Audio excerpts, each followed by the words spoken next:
একটি দুরূদ পড়লে কঠিন ও জটিল রোগ থেকে আপনি মুক্তি পাবেন। এই দুরূদটি হচ্ছে দুরূদের শেফা। এই দুরূদটাকে দুরূদের শেফা বলা হয়।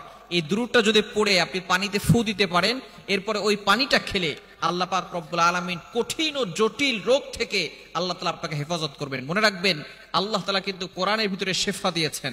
আল্লাহ তাআলা পবিত্র কোরআনুল কারীমের ভিতরে নিজেই বলে দিয়েছেন। আল্লাহ তাআলা বলছেন 15 নম্বর পারা 9 নম্বর পৃষ্ঠা 2 নম্বর লাইন সূরা বানী ইসরাঈলের 82 নম্বর আয়াতে আল্লাহ বলছেন, ওয়ানুনাজ্জিলু মিনাল কুরআন মা হুয়া শিফাউন ওয়া রাহমাতুল লিল মুমিনিন। আমি আল্লাহ মুমিনদের জন্য এই কোরআনটাকে রহমত স্বরূপ, শেফা স্বরূপ নাজিল করে দিয়েছি। কোরআনের ভিতরে শেফা রয়েছে।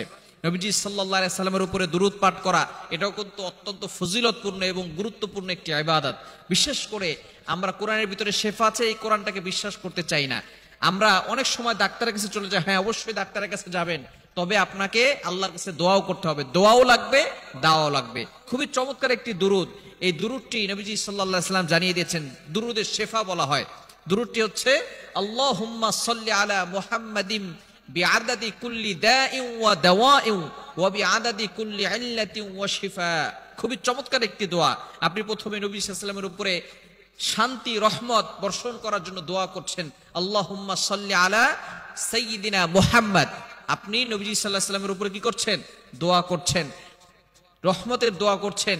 এরপরে আপনি আপনার যেই রোগ আছে, রোগের জন্য আপনি শিফার জন্য দোয়া করছেন। বিআদাদি কুল্লি দাইন ওয়া দাওয়াইন ওয়া বিআদাদি কুল্লি ইল্লাতিন ওয়া শিফা। এটা আপনি পানিতে পড়বেন। কতবার পড়বেন? এটা পড়ার পরে পানিতে ফু দিবেন। এটা আপনি 100 বার পড়তে পারেন অথবা 200 বার পড়তে পারেন। যত বেশি সময় থাকবে সর্বনিম্ন আপনি 100 বার পড়বেন। পরে আপনি পানিতে ফু দিবেন। ফু দিয়ে এরপরে ওই পানিটা খাবেন। ইনশাআল্লাহ প্রতিনিয়ত আমলটা করতে পারলে আল্লাহ তাআলা সকল রোগ থেকে আপনাকে হেফাজত করে দিবেন। মনে রাখবেন, আল্লাহ তাআলা চাইলে সব ধরনের রোগ থেকে আপনাকে হেফাজত করতে পারেন। বিশেষ করে এর সাথে সূরা ফাতিহার আমলটাও করতে পারেন। সূরা ফাতিহাকে বলা হয় শিফা। শিফা মিন কুল্লি দা, সকল লোকের ঔষধ হচ্ছে সূরাতুল ফাতিহা। আপনি এই দুরূদটি পড়ার পাশাপাশি সূরা ফাতিহার আমলটাও করতে পারেন। ইনশাআল্লাহ আল্লাহ পাক রব্বুল আলামিন সকল ধরনের রোগ থেকে, কঠিন ও জটিল রোগ থেকে আল্লাহ তাআলা আপনাকে হেফাজত করবেন। এজন্য এই দুরূদটি বেশি বেশি পড়ো। পাশাপাশি আমরা অন্যান্য দুরূদও বেশি বেশি পড়ার চেষ্টা করব। বিশেষ করে দুরূদে ইব্রাহিম, যেটা আমরা নামাজের ভিতরে যে দুরূদটা পড়ি, আল্লাহুম্মা সাল্লি আলা মুহাম্মদ ওয়া আলা আলি মুহাম্মদ কামা সাল্লাইতা আলা ইব্রাহিম ওয়া আলা আলি ইব্রাহিম ইন্নাকা হামিদুম মাজিদ।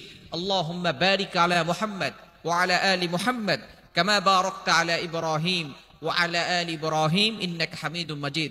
এই দুরূদগুলো আমরা বেশি বেশি পড়ব। বিশেষ করে দুরূদের শিফা, অসুস্থ হয়ে গেলে কঠিন ও জটিল রোগ থেকে বাঁচার জন্য দুরূদের শিফার আমলটা করব। আল্লাহ তাআলা আমাদের সকলকে এই আমলটি করার তৌফিক দান করেন।